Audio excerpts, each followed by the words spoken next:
Баршаңызға қайырлы күн, каналға қош келдіңіздер. Бүгін өте дәмді, өте әдемі болып шығатын гранатовый браслет салатының рецептісімен бөліскім келеді. Қажетті ингредиенттерін алдын ала суға пісіріп алатын боламыз. Құрамы мен мөлшерін төменгі описаниеден таба аласыздар.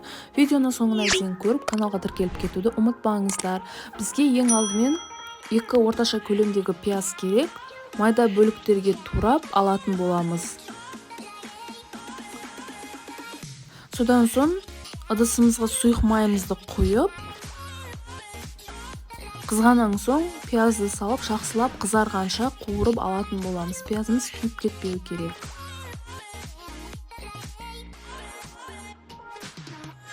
Ең алдымен суға піскен қызылшамызды терканың көмегімен жақсылап өткізіп алатын боламыз. Міне біздің қызылшамыз дайын, шетке қойып келесі суға піскен 2 сәбізімізді теркадан өткізіп алатын боламыз. Міне біздің сәбізіміз дайын. Содан соң суға піскен 3 жұмыртқамызды да теркадан жақсылап өткізіп алатын боламыз.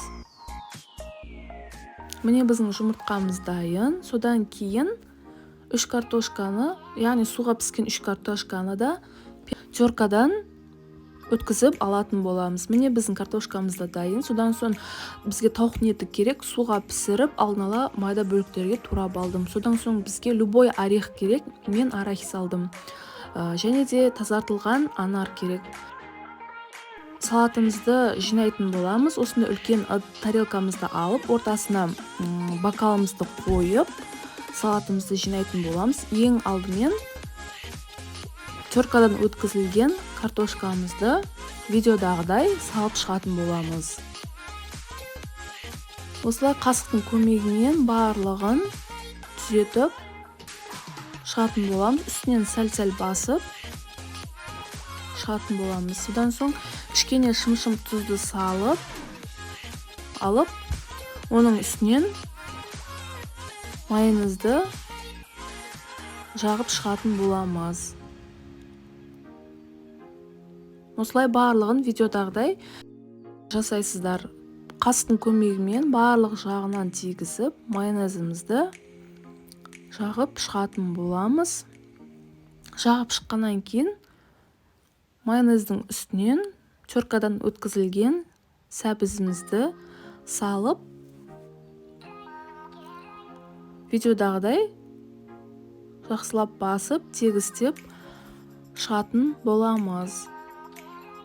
Міне біздің сәбізді орналастырып шықтық. Содан соң кішкене шым-шым тұзды салып, барлығына осылай сеуіп шығатын боламыз. Одан кейін майонезімізді де жағып, қасықтың көмегімен барлық жағына да жағып шығатын боламыз. Міне осылай видеодағыдай барлық жағына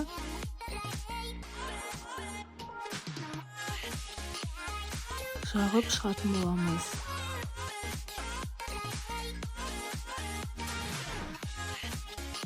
Жағып шыққаннан соң оның үстінен піскен туралған тауықтың етін орналастырып шығатын боламыз. Осылай видеодағыдай сәл-сәл басып, тегістеп шығатын боламыз. Оның үстінен кішкене майонезімізді, яғни жағып шығатын боламыз да, майонездің үстінен қуырылған пиязымызды қойып, орналастырып шығатын боламыз.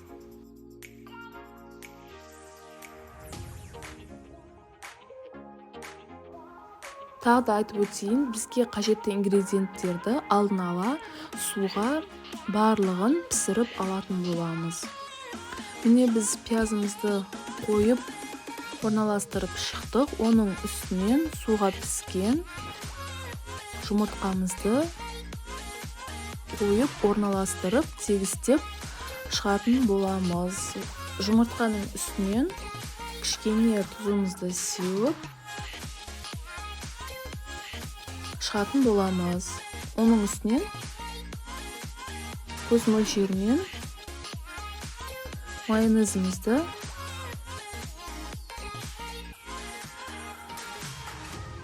орналастырып, осылай қасықтың көмегімен жағып шығатын боламыз. Келесі, өз қалауларыңыз бойынша алынған орехты жаңғақ немесе осында арахис қойып шықсаңыздар да болады. Осылай барлық жағына қойып шығатын боламыз. Орехтің үстінен теркадан өткізілген қызылшамызды қойып, барлық жағын түзетіп, жайғастырып шығатын боламыз. Содан соң осылай видеодағыдай қызылшаны асты жағына да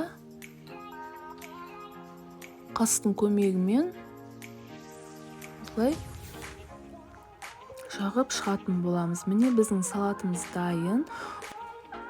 Ең соңында қызылшаның үстінен тазартылған анарымызды видеодағыдай қойып шығатын боламыз. Содан соң қасықтың көмегімен осылай тегістеп басып шығамыз.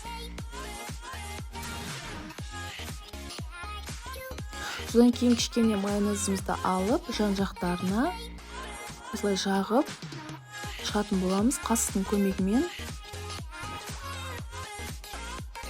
барлық жағына тегізіп жағып шығатын боламыз.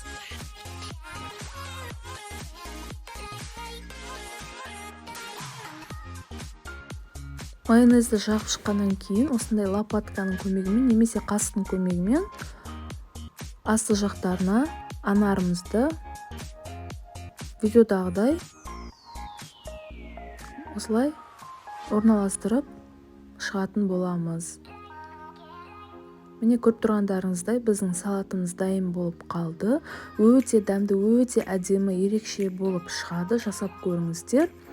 Содан соң ортасындағы бокалымызды осылай жай қозғалтып отырып алатын боламыз. Міне біздің салатымыз дайын. Көріп тұрғандарыңыздай өте жасап көріңіздер. Содан соң холодильникке 1 сағатқа немесе 1 түнге қалдырып қоюыңыз керек. Мен осылай укропты турап, бетіне сеуіп алдым. Өз қалауыңыз бойынша сәндесеңіздер болады. Егер де видео рецепт ұнаса, каналға тіркеліп, лайк басуды ұмытпаңыздар. Көптеген рецепттермен бөлісіп отыратын боламын. Ас болсын!